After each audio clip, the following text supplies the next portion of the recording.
welcome to the RTÉ Olympics Podcast. Hope you're all doing well. A good evening for Ireland, I think it has to be said, in Paris on day 2 of the Olympics.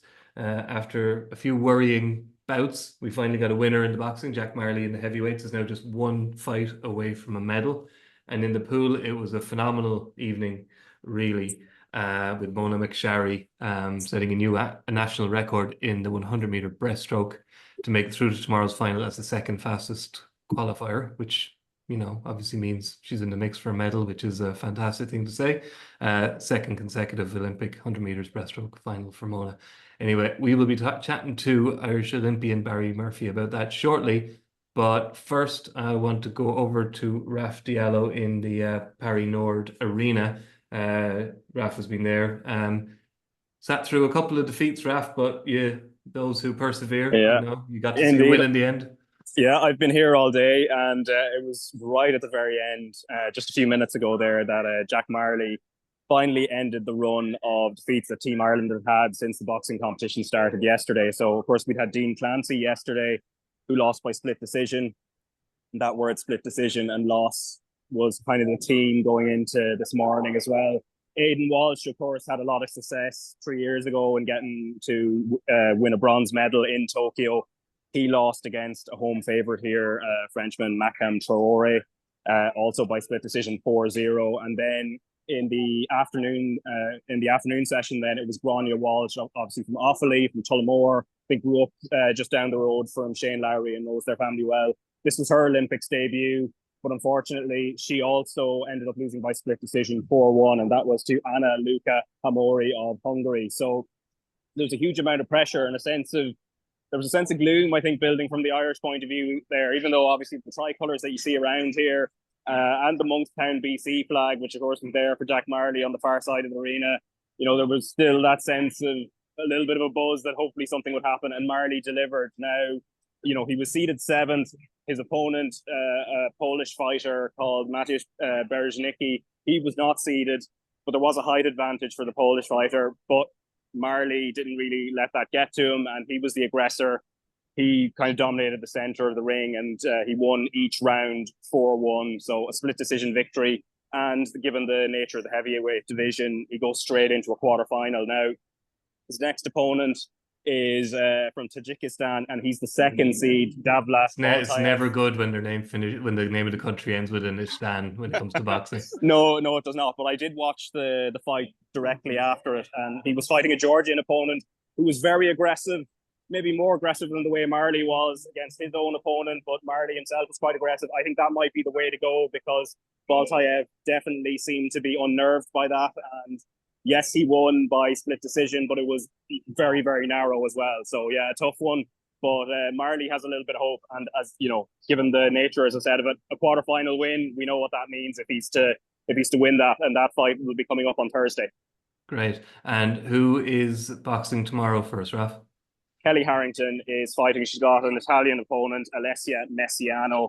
And Kelly will be, of course, as a gold medal winner from Tokyo, she will be the favourite going into it. But at least there is momentum now from a Team Ireland point of view, and things are pointing up. It's 1-4 in terms of the if we're going with that kind of trend in terms of how it's gone. But there is optimism in terms of Kelly Harrington. Of course, there will be for Aoife O'Rourke later in the week as well.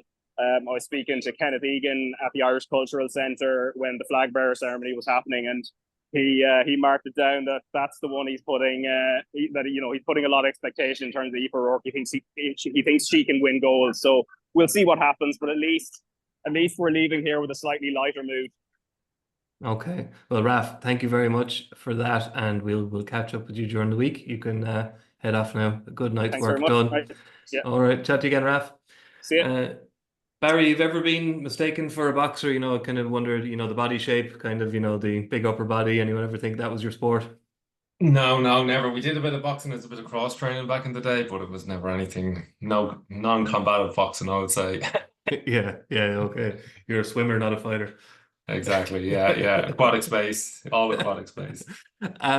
Okay, well, look, as I said, I was kind of getting you on this evening. The plan was, now I wasn't was a focus on Daniel Wiffen as our a serious medal contender we have, and wasn't that we Yeah, were sleeping on Mona McSharry, a finalist in Tokyo. But the yeah. nature of her two performances today, she is now a serious medal contender, and dare I say it, even a gold medal contender. Yeah, yeah, absolutely. I mean, I think that performance tonight was the perfect semi-final performance for her. To come into the games and there's always those nerves about how are you going to handle this new environment, because you have to appreciate, although she is an Olympic finalist, this Olympic experience is completely different from Tokyo for all of them.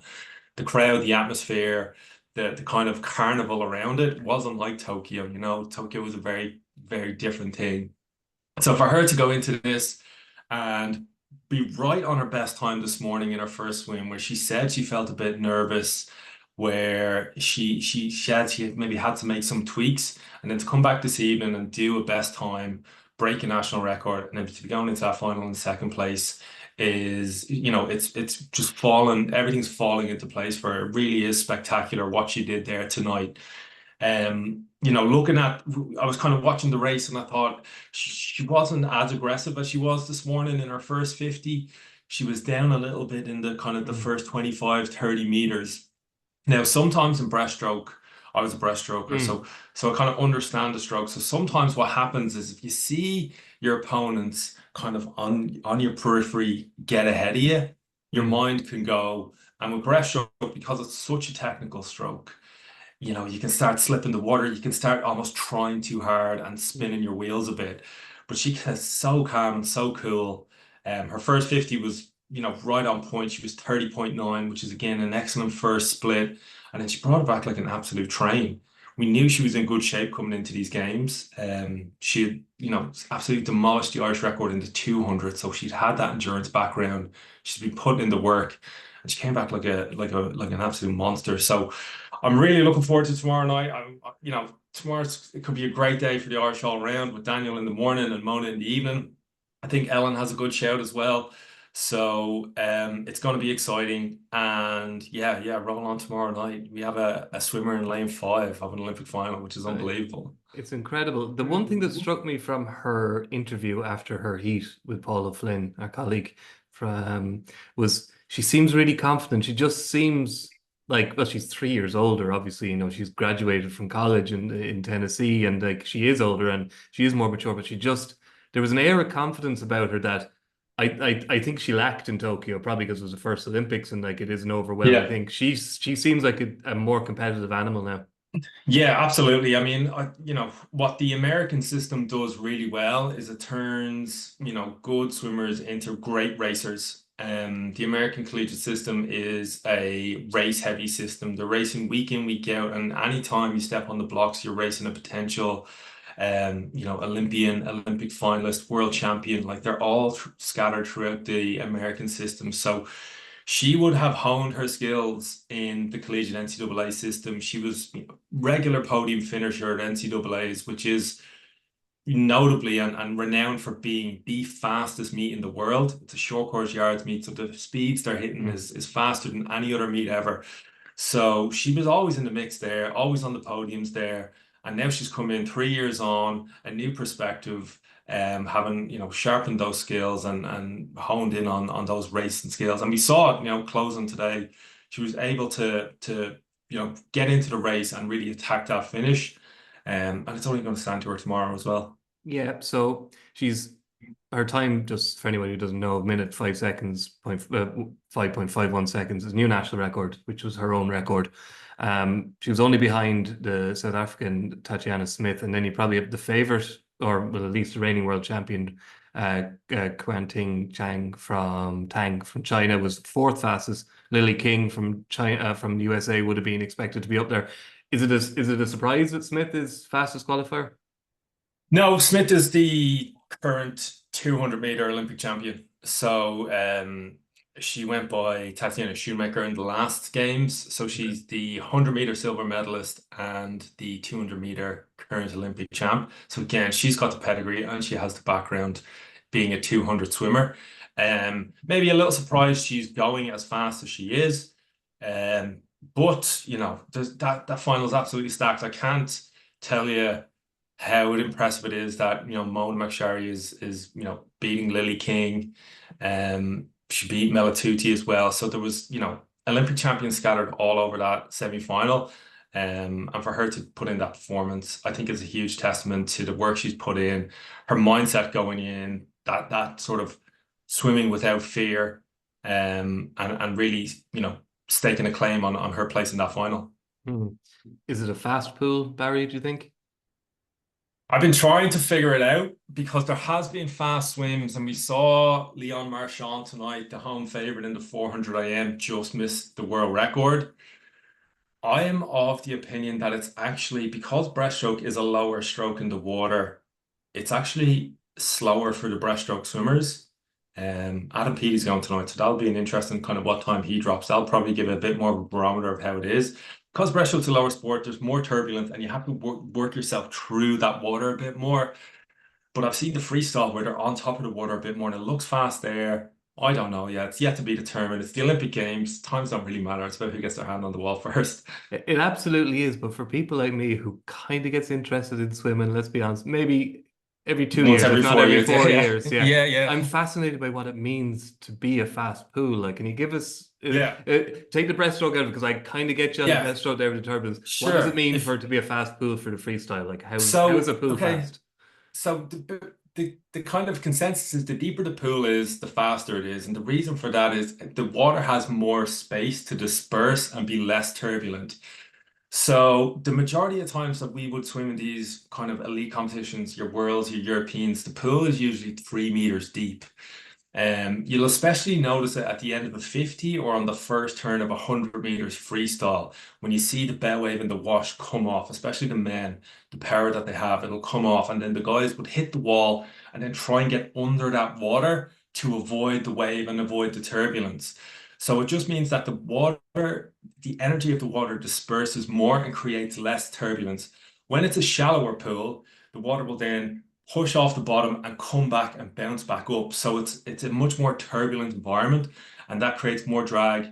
It creates more resistance in the water. It makes it harder. So it does tend to be a quote unquote slower pool. Okay. And that's what we usually mean to when it's a fast or slow pool. Okay. So if money was no object, you'd have a pool that was 10 meters deep and it would be as fast as that would be ideal. Yeah, ideal. But that's a lot of water. That's a lot of water. Yeah, it's a lot of energy to heat that. Yeah. Okay, fair enough. Is that actually, that's the other thing I wanted to ask you. Does the heat of the water factor, the temperature of the water factor into whether the pool is hot or cold?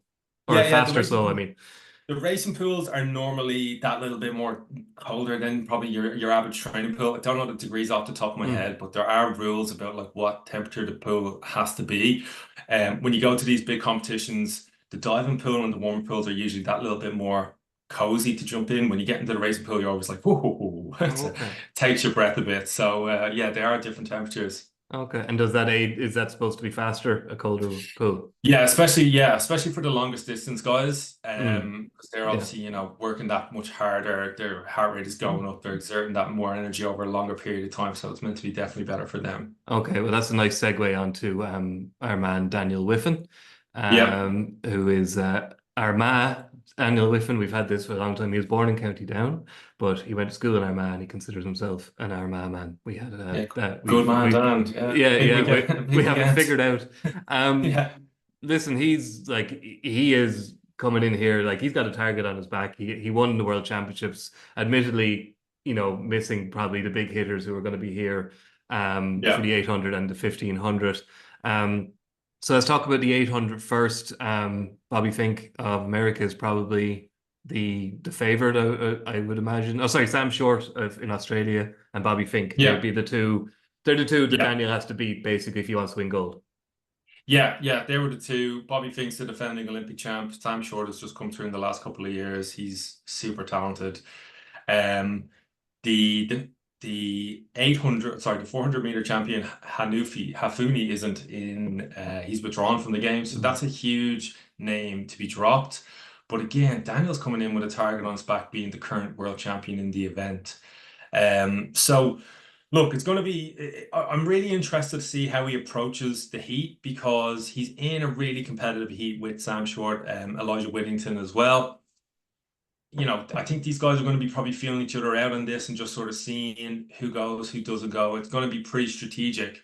He just needs to make sure he's in the final, really. He has he's well able to do it as a near train and swim to make the final. He just needs to make sure he's in there and that he gives himself a decent opportunity to be in and around Bobby Fink. I think Bobby Fink is the real threat. Again, the reason I say this is the Americans are racers.